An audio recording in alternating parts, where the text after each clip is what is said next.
Cooley-Mead. Obviously, you all know it's going to be, it is Murray Webster. And I would like to introduce Brian Powell, the chair of the Cooley-Mead Award, who will make some remarks, and then we'll go from there. But I almost forgot. I'm going to pass this around. It's an attendance sheet. The ASA likes to know who comes so that we can show vitality. So just sign your name. And if your name happens to not be on here, just write it in. Thanks.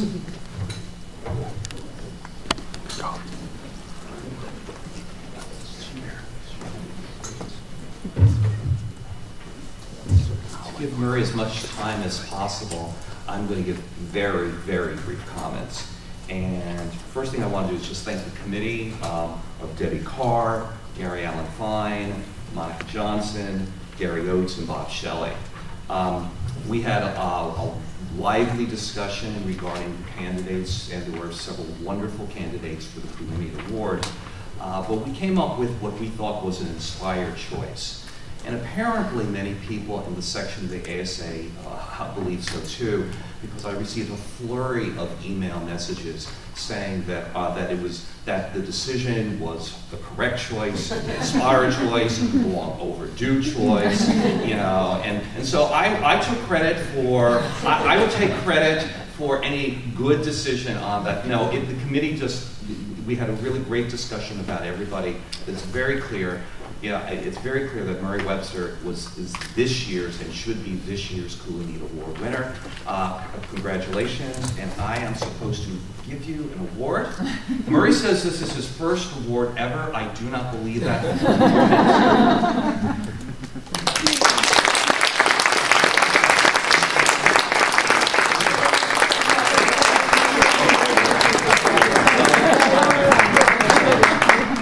It'll be longer to have a picture taken. You're writing on your face, Murray. No, you're fine. Yeah, you're fine.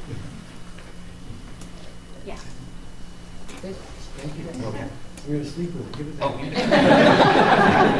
Thank you. yeah. And he's going to be back in about 5 to 7 minutes. Allison Bianchi is going to give a brief introduction about Murray.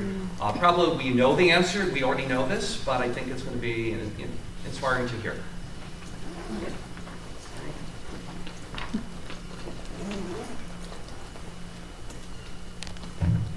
Good morning. When Murray asked me to do this introduction, I was so honored. And I immediately flashed back to the day when I was an assistant professor at Kent State University, leading the department's theory workshop. Murray was the NSF officer, and I had invited him to do his stirring talk on how everybody should be submitting NSF grant proposals. I introduced Murray as the, quote, future Cooley-Mead Award winner, unquote. And of course, Murray rolled his eyes and waved me away with diffuse discredit. And I was a little offended. I meant what I said. I strongly believed that Murray would be an obvious eventual choice for this award. And somehow, in some strange way, I also knew that I'd be the one who'd introduce him. Introduce him the same way I introduced him that day at Kent State. Is today an accident or a coincidence?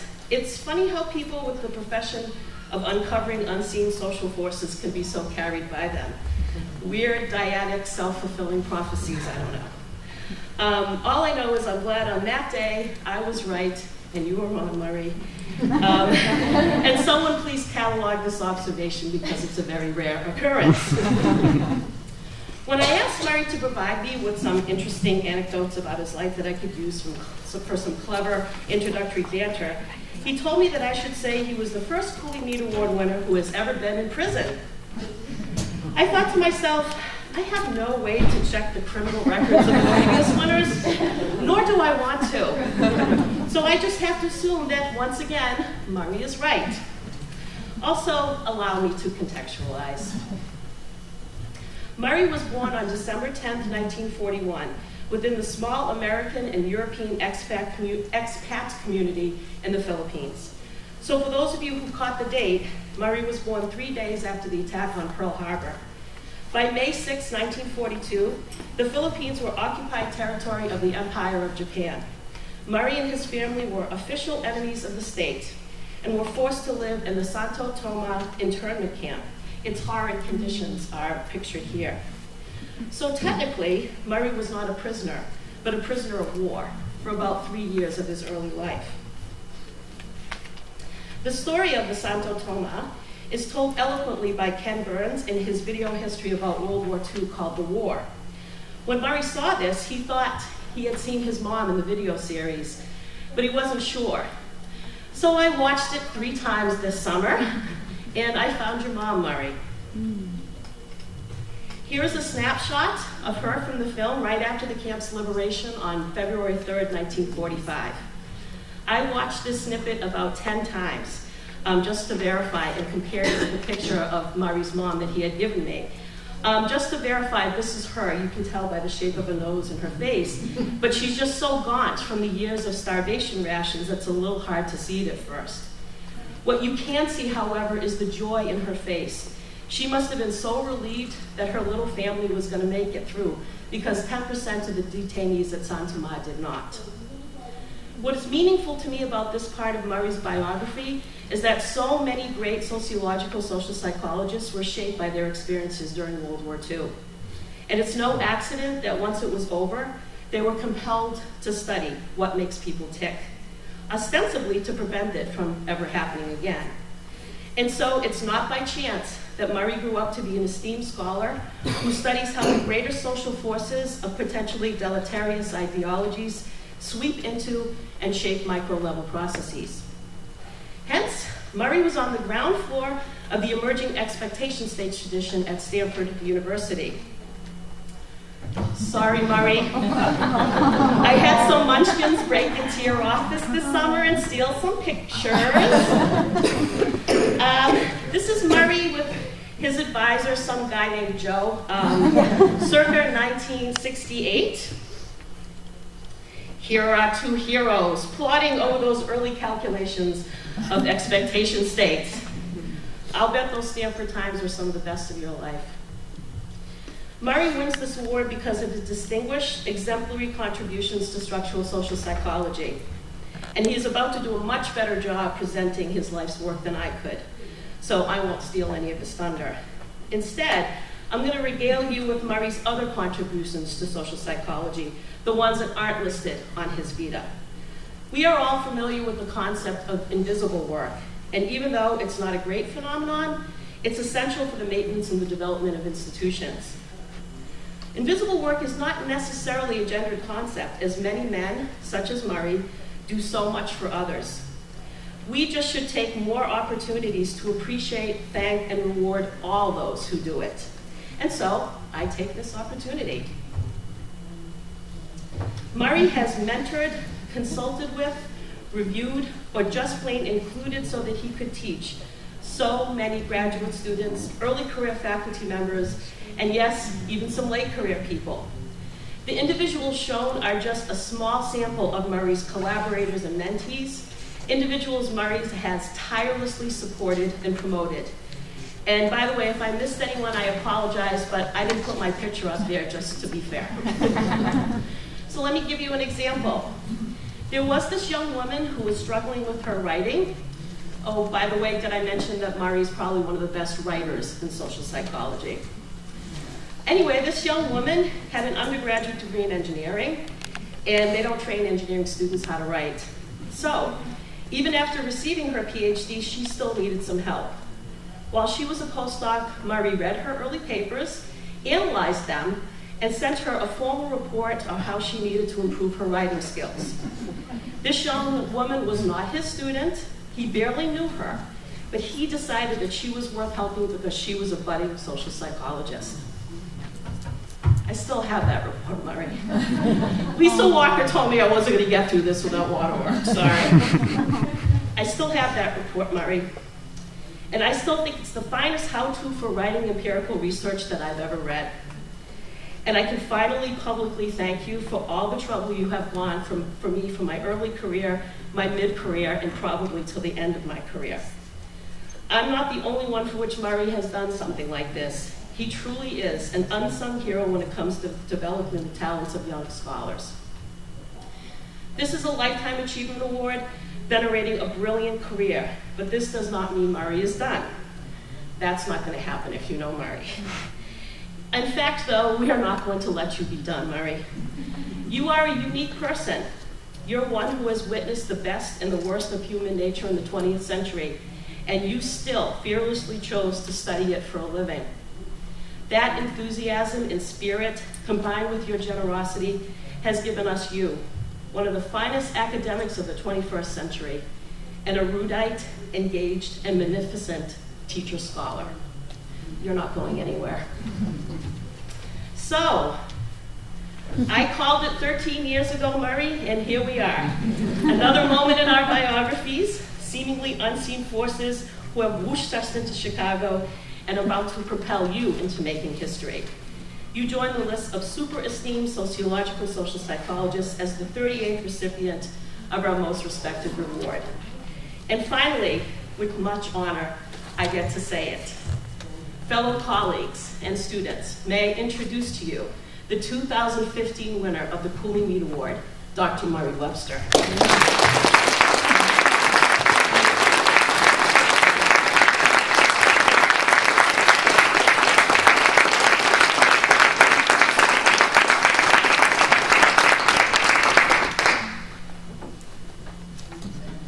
The thought I have is to say thank you, Allison, for seeing the person that I wish I were. That's a true friend.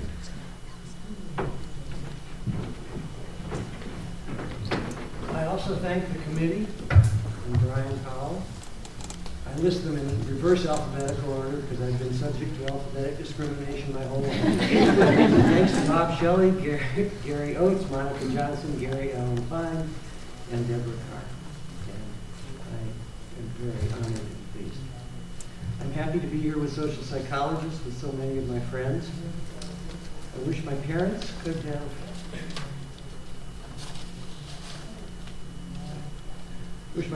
have been here to see this. I also miss two sociologists who have been important to me, Doris Entwistle, whom I'll talk about, helped me appreciate research in schools and was my friend for many years. Stuart Hyson, whose promising career had just begun when we lost him. To paraphrase the song, I get by with a lot of help from my friends. First among those would be Joseph Berger. Joe and I have written a few papers together, but for 50 years we have talked through so many ideas and plans. My interest in social psychology developed at the Department of Sociology at Stanford University. I continue to benefit from people there. Sheldon Stryker accepted my first paper. He was editor of Sociometry, which became Social Psychology Quarterly. And he told me the paper had at least 1/3 fat in it. At least I think he meant the paper because he hadn't met me. And he showed me how to cut it. I was very grateful for that. I thank my colleagues, my collaborators and friends, Lisa Slattery Walker, Joseph Whitmire at UNC Charlotte, Jane Sell at Texas A&M, and Allison Bianchi at Iowa. I have to mention, of course, the National Science Foundation. They've supported nearly all of my empirical research. Not quite all, but almost all.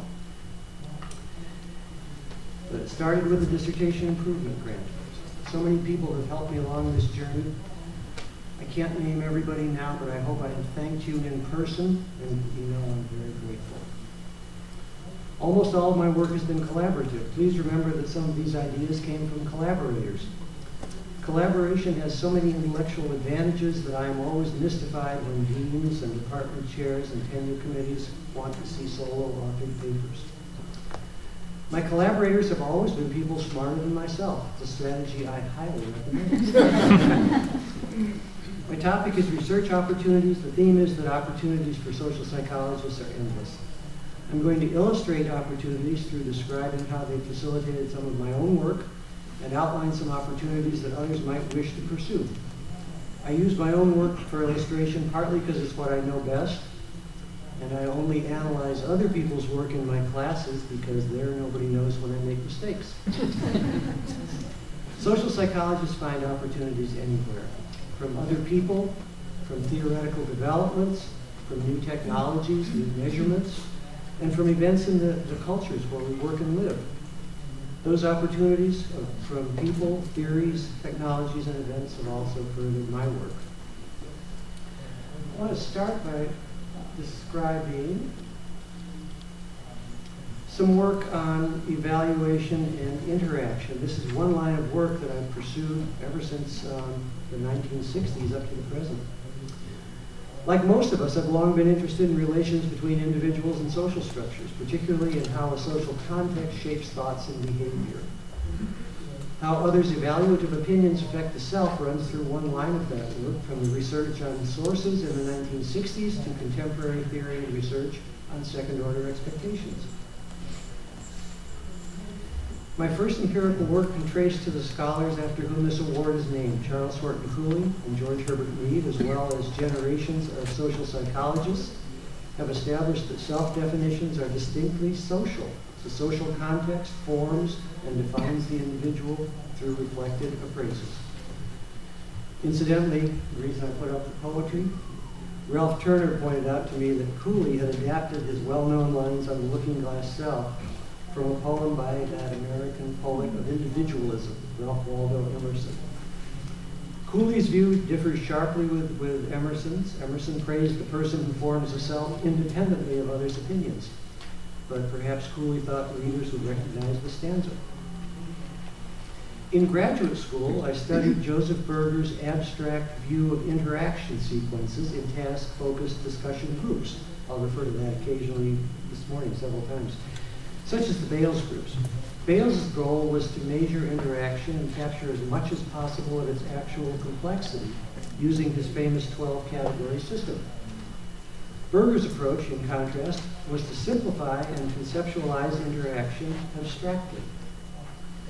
Interaction may begin with an action opportunity, which is an implicit or explicit invitation to participate. Somebody says, "What do you think we should do?" An action opportunity may instigate a performance output, an attempt to move towards problem solution. That is always followed by a unit evaluation. Good idea, bad idea. And at some point, unit evaluations generalize into performance expectations, ideas of task ability, as in, he knows how to do this, or he just doesn't understand the task. Expectations then determine future interaction patterns and small group inequality structures. The unit evaluation process, to me, seemed crucial in shaping interaction and establishing the structure. I reasoned that someone outside a task group could affect expectations, interaction, and structure if that person could affect the unit evaluation process. Call that person a source of evaluations. A highly skilled evaluator could affect expectations through expressed judgments, while an evaluator thought to have low skill was likely to be ignored. Barbara Sobiezik initiated a collaboration. We verified that original idea, then extended the theory to cases of multiple evaluators who either agree or disagree, and to cases where an evaluator's ability is unknown but whose status is known. The general outcome of the source research is that whether an outsider's evaluative opinions are effective depends largely on how competent the evaluator is thought to be. That left open what I call the coach phenomenon. Most coaches could not outperform the people they trained. Ian Crundle and Margaret Foddy generalized the theory to include experience at seeing a large number of performances as a reason that someone could be a source. One other question might be called the top of the pyramid phenomenon. People who are at the pinnacle of achievement often seem to have fragile self-concepts, as I understand Lincoln seemed to have. I suspect that reveals difficulty in finding evaluators whom they accept. If one is the best in the world or close to it, whose opinions matter to maintain that self-concept? We might expect people at the top to have unstable self-images. Maybe that produces defensiveness or excessive testing and seeking validation. That's something I hope somebody would like to investigate. Years later, I returned to these issues, but I had more powerful theoretical tools thanks to other people. Two crucial advances were first, the graph formulation of status characteristics theory in 1977, and second, the idea that connections between status elements in a graph may have variable lengths, representing variable strength on effects on status generalization. Those tools make it possible to represent situations visually and to calculate expectations precisely for testing. In the source theory, evaluations come from an outside evaluator. A somewhat different process involves expressed opinions from an interactive, as when a task group member says, "I think you are doing better at this than I am." Call that a second order expectation. Basically, the idea is to understand when interactants will incorporate each other's expressed opinions. In other words, when second order expectations will affect first order expectations. Joseph Whitmire, who is a mathematician as well as a sociologist, 2 PhDs, I told you I work with smart people. Joe and I developed a model for that. You can represent a second order situation in a status diagram, which I show you mostly so you get the idea of visual representations. Here, actors P and O, person and other, are connected to states of D, a diffuse status characteristic like age or gender, and they're connected to a specific status characteristic such as a skill. Those are C's. Second order information that O imputes then connects P and O to states of C star, which is task ability. Those are those connections. And of course, the connections have variable length depending on how much credence P puts in O's opinion. So the model that Whitmire and I developed predicts the length of the variable line depending on conditions of the situation. There's 2 variant models that could also be represented this way, one by Moore, Fishek, and Berger, one by Troyer, Younts, and Kalkoff.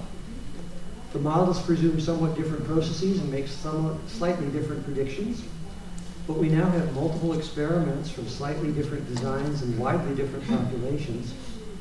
Lisa Walker and I are working with Lisa Troyer, Hamid Fishek, and particularly with Will Kalkoff to clarify the kinds of situations where each model does the best job of predicting outcomes. And there's certainly opportunity for others who are interested in second order expectations. I'd like to say a little bit about common sense, since I'm not a big believer in it. We've always been convinced of the value of theoretically grounded models rather than common sense for second order process, in fact, for any social process. Theorists sometimes face criticism that they are complicating, quote, what everyone knows already. Because theoretical models take a bit of intellectual work to understand, common sense might seem more appealing. The problem is that common sense predictions sometimes are wrong. And when that happens, we have no clear way to know why. Lisa Walker, Joseph Whitmire, and I modeled 10 common sense ideas on reflected appraisals, and we compared them to those 3 theoretical models that I mentioned. Common sense models include a hyacinth model, who is Hyacinth Bouquet of Keeping Up Appearances, whereby only opinions of high status people matter. A clouds of glory model that predicts only opinions from a young person are valued. An in-group model, an out-group model, and a Ralph Waldo Emerson type self-directed model. None of the common sense models did as well at predicting the data as all 3 of the theoretical models did. What does the model testing exercise show? Not that the common sense models are wrong. I believe, in fact, that all 10 of them probably are correct, sometimes. The problem is that each of them is correct under only certain conditions, and we don't know what those conditions are. That's a problem with unconditional prediction. Common sense ideas might claim to be correct in all cases and all circumstances, but of course they're not. An important part of a theorist's work is specifying conditions under which the theory can make predictions and other conditions under which the theory is indeterminate. Henry A. Walker, Bernard P. Cohen, Shane T., Martha Foskey and her colleagues, Jeffrey Tutel and his colleagues, among others, have clarified the value of explicitly stating conditions and making conditional predictions. By the way, when I throw citations like that at you, I don't want to slow down and put them in. I put a couple of the ones up on the slides in case anybody wants to correct my interpretation of them. The appeal of common sense models or partial explanations lies precisely in their ambiguity. Paradoxically, the less precisely an idea is stated, the easier it is to think of instances of it. Common sense is seldom stated precisely. For just that reason, it's very appealing. We've all seen it. Vague statements might be attractive, but they don't communicate very much. The philosopher Karl Popper wrote in 1935 that the information value of a sentence, that is, what the sentence tells us, is a function of the number of observations that potentially could disconfirm it. Mulcahy and Ogles adapted that definition for sociology.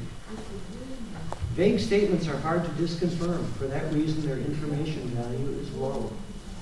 I have heard people reviewing research proposals in which they say, what possible pattern of data would convince the author that the idea was wrong? And if it's a vague enough idea, there's no possible pattern of data that would convince the author the idea is wrong. In other words, testing that sort of a claim, a knowledge claim, has almost no information value.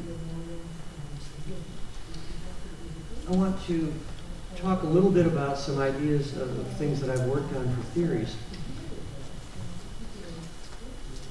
Students sometimes say that formal theories, especially mathematical formulations, are hard. I believe the opposite is true, and I'm certainly not a mathematician. The goals of theory building include making clear the basic structure of ideas, removing ambiguity, making it easier to share ideas, and extending the explanation to new cases. The first venture into theory building that I did was a formalization that was instigated by Richard Savage, a probability mathematician. He proposed formalizing the first version of the source theory. We met because I replied to a letter from him after some famous sociologists to whom he previously wrote ignored him. It's an opportunity.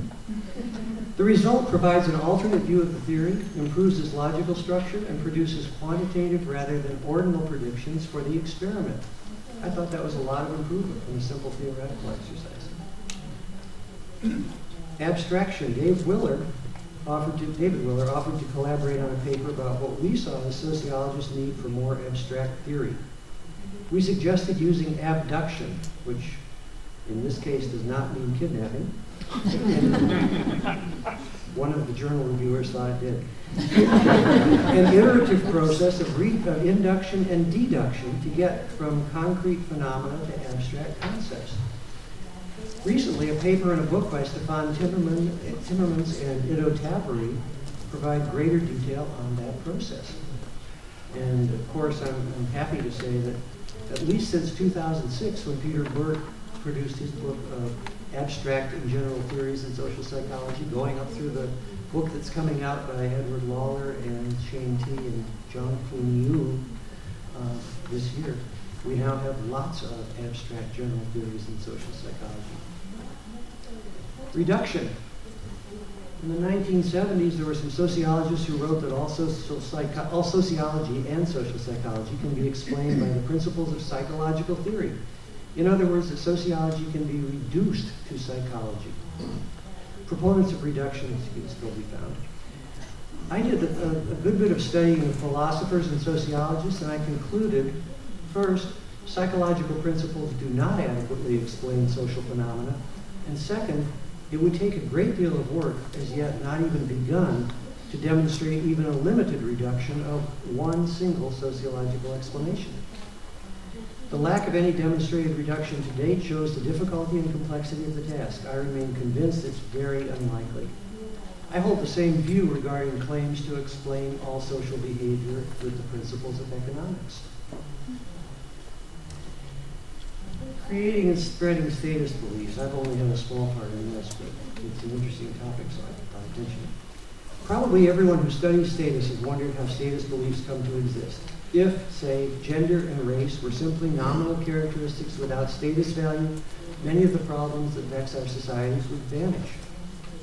Cecilia L. Ridgway pioneered theory development in how status differences can come into being and to spread and persist. She's worked steadily extending that theory.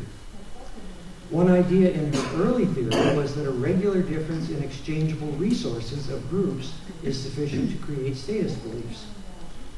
If one group, say males, commonly controls more wealth, that resource inequality can create beliefs about general worth and competence that attach to members of the group, the gender groups. To that impressive theoretical foundation, Stuart Hysom and I offered a modest generalization. The inequality across groups need not be exchangeable as money is. Status valued or prestigious objects should suffice. We also proposed that interaction itself may create status beliefs, and I'm pleased to say that later research by Ridgway and her colleagues and by Hysom confirms part of those ideas.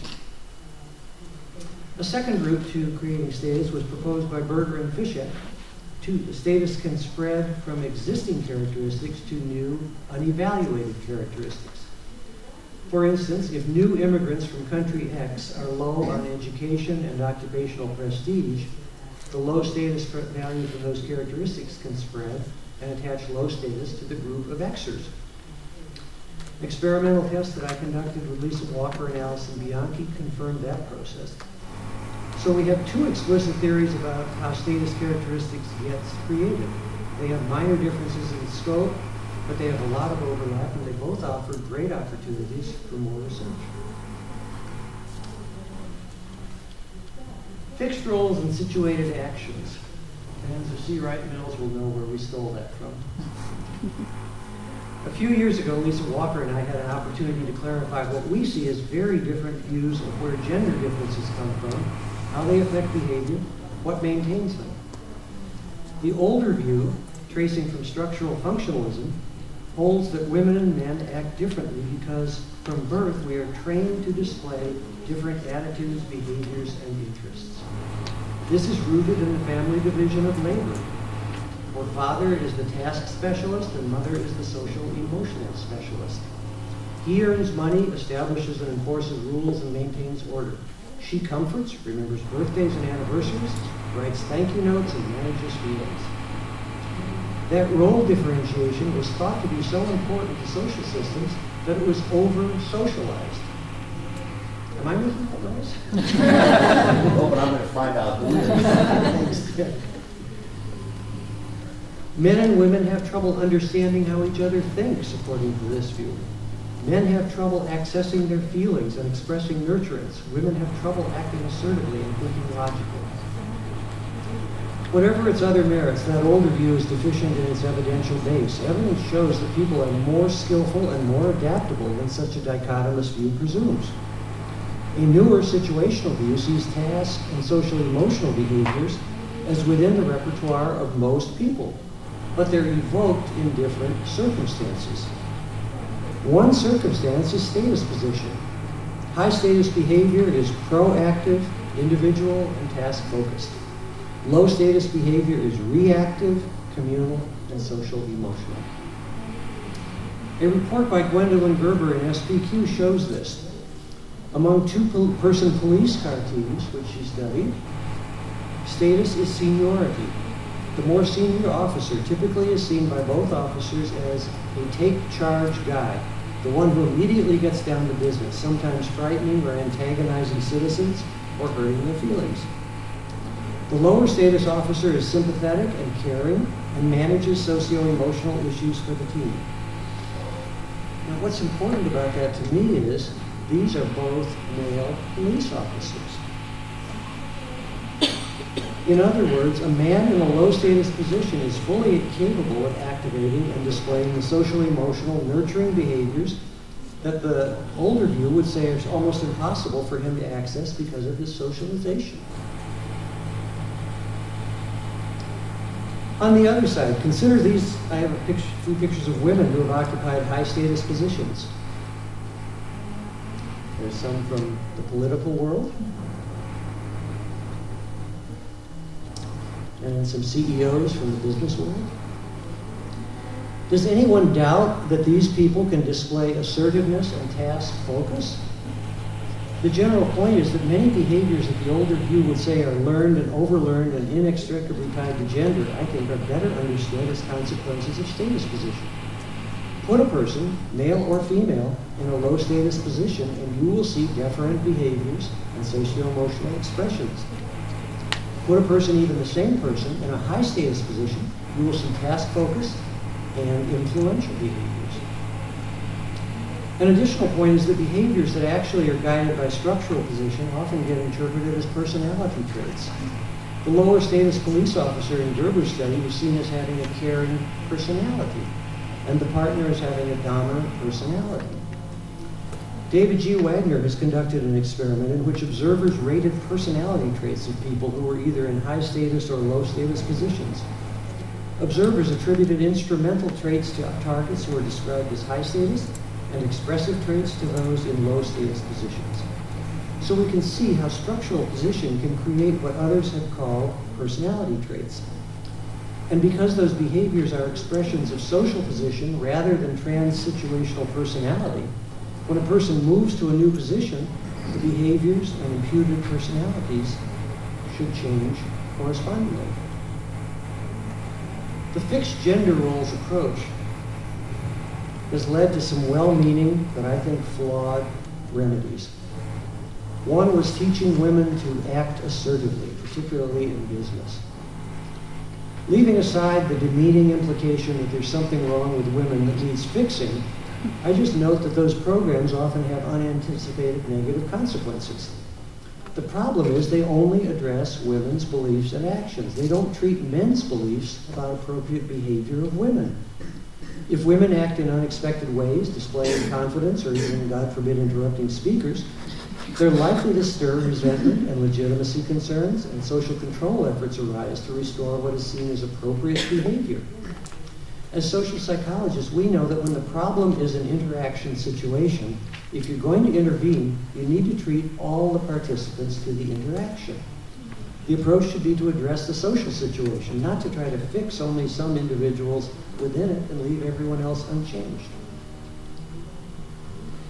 I'd like to mention a couple of applied work I did. Doris R. Entwistle invited me to work in applied research. She observed that the ideas about interaction sequences that I mentioned might have applications in school classrooms. Students attempt to solve problems. Teachers and some students distribute evaluations. Teachers and students form expectations for the likely quality of future performances, and the expectations affect future interaction patterns. We conducted 6 studies in the schools in Baltimore. Using a very simple procedure, we gave children positive unit evaluations. We showed that we could raise their expectations for those children, and those raised expectations led to increased participation rates, which is a behavior that's been recognized as improving learning outcomes. After our work together, Doris continued to study expectation effects in schools with other collaborators, particularly Carl Alexander and Linda V. Olson. I wanted to show you one striking finding from their work. This shows the persisting effects of parents' expectations for their children's school success. Parents' expectations were measured just once, right before first grade. And you can see that they had negative association with things that harm learning, and positive associations with things that look like they're associated with learning. And those expectation effects are still visible at the 5th grade. I suspect that the expectations are associated with lots of different behaviors on the parts of children, but to me it's striking how much effect you can see simply from measuring parents' expectations here.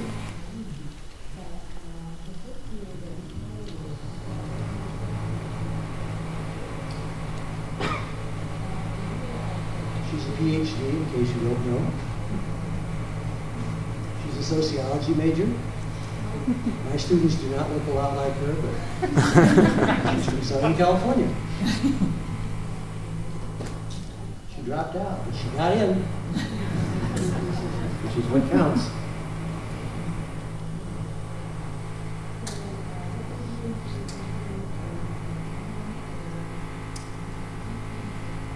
A couple of applied studies. One of them tested a theoretical explanation for the wide range of benefits, both admirable and otherwise, that beauty confers. James Driscoll and I believe that the benefits would make sense if beauty were a diffuse status characteristic, and status generalization then produced high expectations for attractive people. To test the idea, we constructed questionnaires with photos previously judged attractive or unattractive, highly attractive or highly unattractive, and asked respondents to estimate various specific and general skills. The results showed that beauty is indeed a status characteristic. It affected both general and specific performance expectations. So the world favors pretty people partly because in task-focused situations, they seem to perform better. Recent studies of beauty's effects by Johnson et al. And Freibert and Walker continue to dominate new consequences in different settings, including wages, success in civil lawsuits, and marketing. And those studies are complemented by other studies showing comparable effects of height and other personal characteristics. Sexual orientation and occupation. Katherine Johnson wrote a theoretical paper in which she analyzed stereotypes of gay people and showed that many stereotypes include the same notions as diffuse status characteristics. Following that lead, Elise Fulmer, Stuart Hyson, and I assessed status beliefs associated with sexual orientation and with occupation by modifying the design we had used for the beauty research. Here we took advantage of the factorial vignette technique that Peter H. Rossi and Guillermina Hasso had developed for other purposes. We wrote vignettes that included sexual orientation and occupation in describing the target individuals, and we used the same questionnaire to measure status beliefs. Our respondents were students at San Francisco State and at UNC Charlotte. Status beliefs did indeed attach to orientation as well as to occupation. Among other things, both male and female gay target persons were rated as lower on intelligence, reading ability, skill at piloting an airplane, and my favorite, things that you think count in this world. Perhaps also interesting, the status effect for orientation was just as strong among San Francisco State students as among UNC Charlotte students. While San Francisco State students might be more socially accepting of gay people, the status generalization process takes place below the level of consciousness, and it appeared equally strongly in both groups.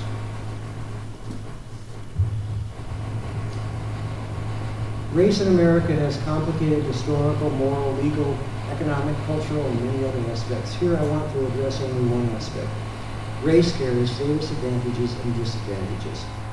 Because of that, I've long been interested in applying what we know about status processes to find ways to control unwanted status generalization from race.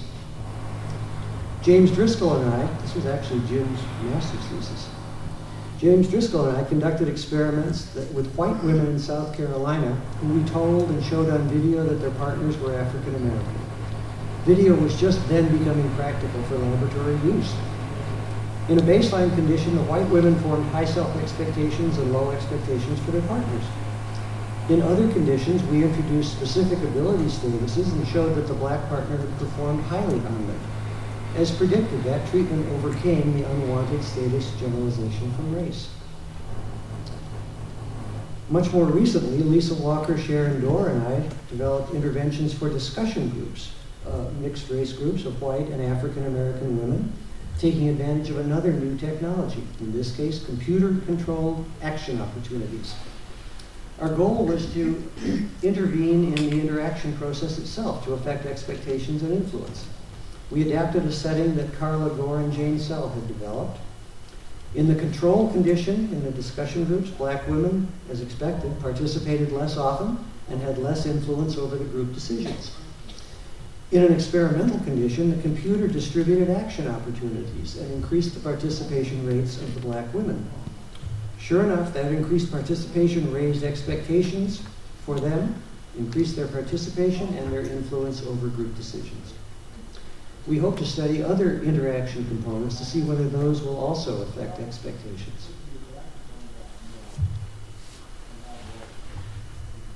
Thinking about applied research led Joseph Whitmire and me to analyze applications that had grown out of several theoretical research programs.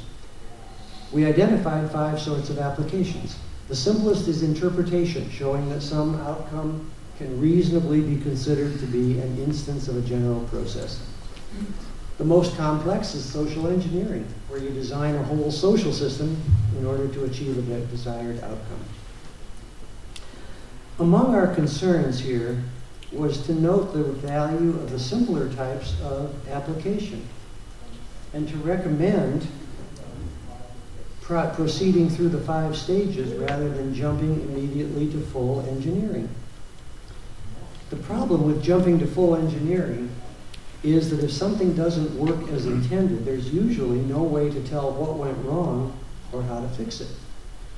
In this, we agree with the sociologist and university president Teresa Sullivan, who wrote in a somewhat different context, "I have been described as an incrementalist. It is true. Sweeping action may be gratifying and may create the aura of strong leadership, but its unintended consequences may lead to costs that are just too high to bear." Social engineering, like all engineering, requires understanding interrelated processes and structures. At present, we are far from complete theoretical understanding, and I believe it's wise to intervene only in a delimited area at a time and to assess effects of each intervention as you go. In a different field, Frank Dobbin, writing about equal opportunity programs in business, observed the following. One of the surprising things about the compliance regimes that corporations popularized is that they remain largely untested. They spread among the firms, they were vetted by the courts without any evidence of their efficacy in equalizing opportunity.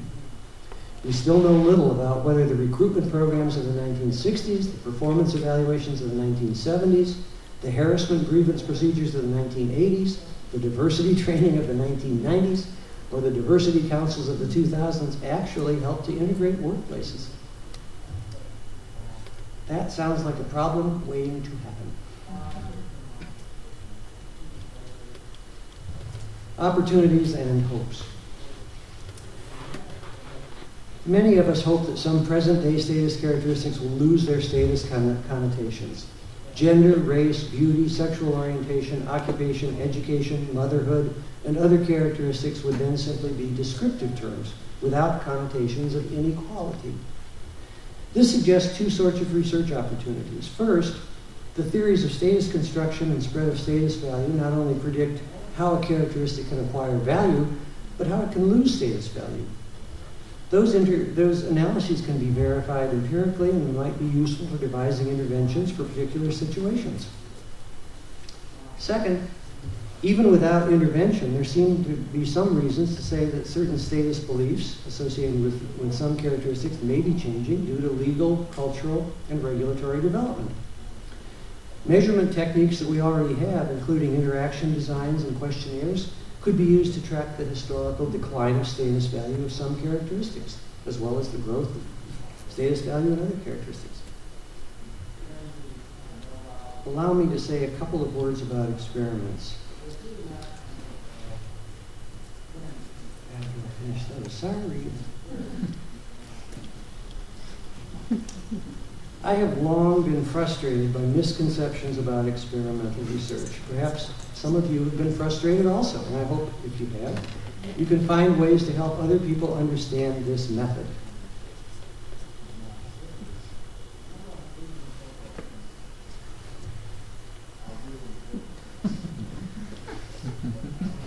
I think the last one is my favorite. Can you imagine letting somebody say, I just don't understand surveys, or I just don't understand it? You'd never let them get away with it. The broadest misconception is that experimental results tell little about natural social situations because the laboratory is artificial. Results are not generalizable. Laboratory experiments lack external validity. Those worries might apply to hypotheses that lack a theoretical foundation, what Morris Zeldich called effect experiments of the 1940s and 1950s. But most contemporary experiments in social psychology test predictions that are derived from theories. Given appropriate initial conditions, theories can predict to a laboratory and to a natural setting, such as to a school or a business organization. If predictions are confirmed in a laboratory, then we have some confidence that predictions will be confirmed in natural settings also. Direct generalization of data or findings to a natural setting is not the goal. The theory bridges the gap from the laboratory to, for instance, a business corporation. When people say those things to me, I have the feeling that they think I've never thought of those issues before. And the pronouncement sort of, I guess, is intended to cut off discussion. Well, you always have to worry about external validity. It's not as though I've never thought about it. Many of us have thought about it.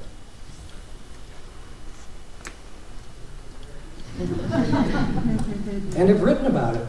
In 1969, Zeldich wrote an essay called Can You Study an Army in a Laboratory? He said, of course not, it's too big. But you can study authority structures, leadership, socialization, and other things that occur in an army in a laboratory, and from that you will learn. John Kerman and I wrote in 1970 about the virtue of artificiality. We think it's one of the best things about experiments, because you can create important situations that occur unpredictably or rarely in nature.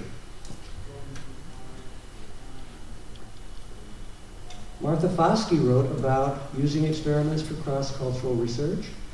In 2007, Jane Sell and I had an opportunity to write for an encyclopedia. We wrote some of the same things that we had said before because I was getting the feeling that people had not heard me.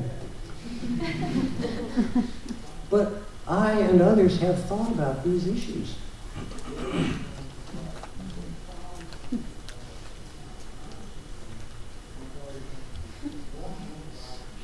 And they're in places that are really very available.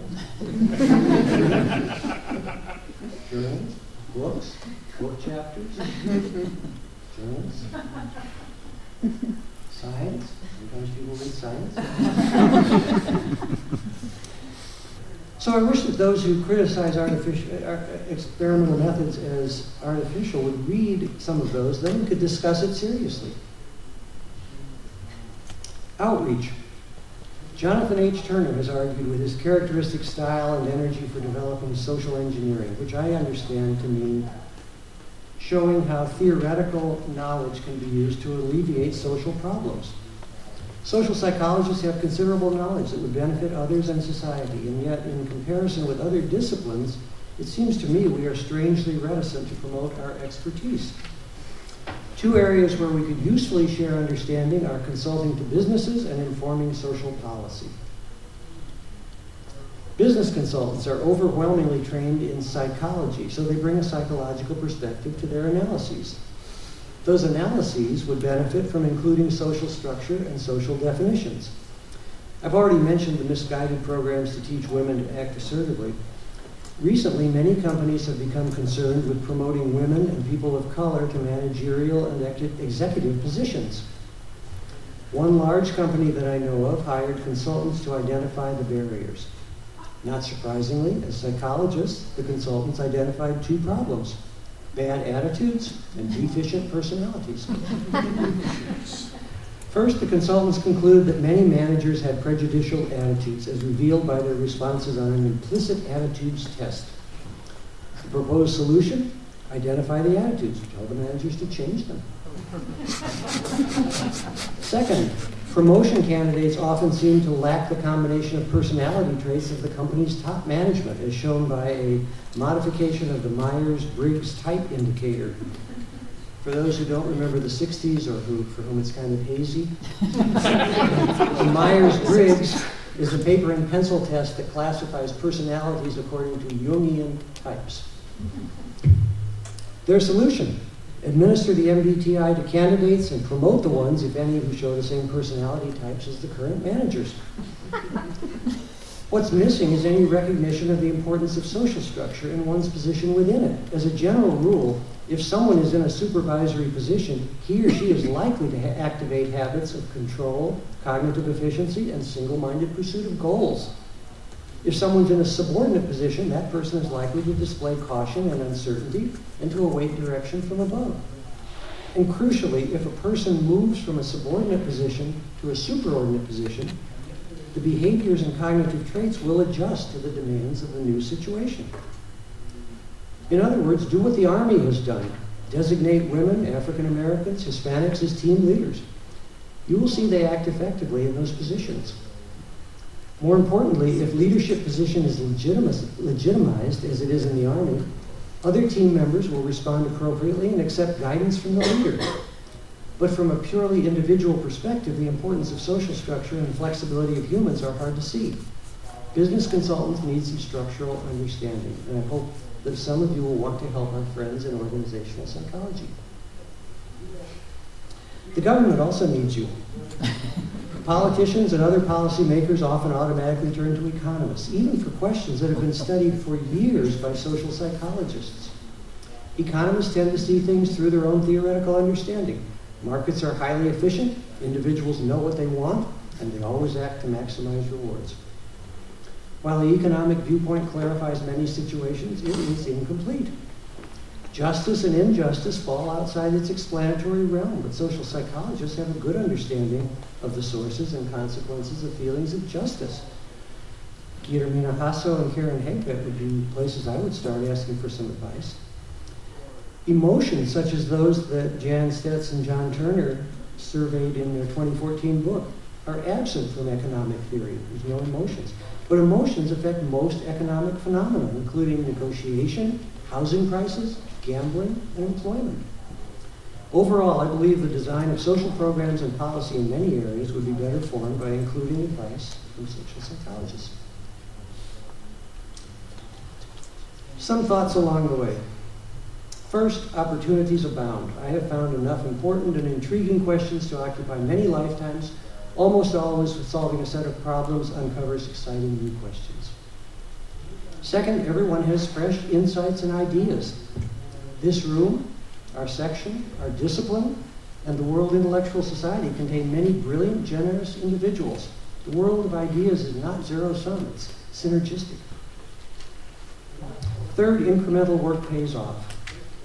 Building on and extending our own and others' work almost always leads to the growth of knowledge. I'm proud to have contributed to the body of work on status processes and to be part of distributed networks of social psychologists. And fourth, dismiss superficial naysayers. People who haven't read or thought in much depth may say that sociology can be reduced to psychology or economics. If you look at the question closely, it becomes obvious that's wrong. Similarly, people who haven't bothered to read about experimental methods may say that our experiments are artificial and lack external validity. Again, if you examine the issue seriously, the objections lose force. When Brian Powell called to tell me I would receive this award for lifetime achievement, I thought I haven't done enough yet. I still feel that way. But lately I've been focusing on the word yet. The work I'm doing is even more exciting than when I began the journey. There's so many more puzzles that I hope to explore. Social psychology is only a little over a century old, if we count from Cooley's book or from the first book with that title by E.A. Ross in 1908. The years have seen great advances in understanding through development of theoretical research programs and new research techniques. Many theories now are stated explicitly and make precise predictions so they can be extended. We have new data collection methods. We've improved some of the older methods. We have a variety of analytic techniques and statistics. The progress really has been remarkable, and it's accelerating. Our future is very bright. Thank you.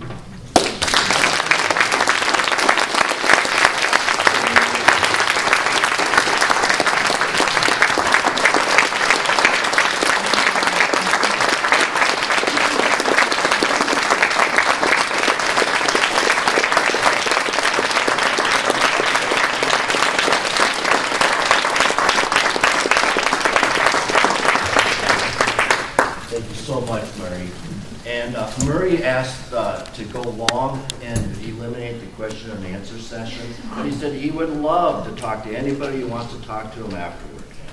So we have to keep moving because we have to be out here at, I think, 12:10. So on that note, I'm taking out my symbols of power that have come to me, and we'll soon be going to Kathy Johnson. Jeremy Fries is in Australia right now, as I understand it. But he sent me these, and there's a gavel, so the meeting is starting now. And by the way, please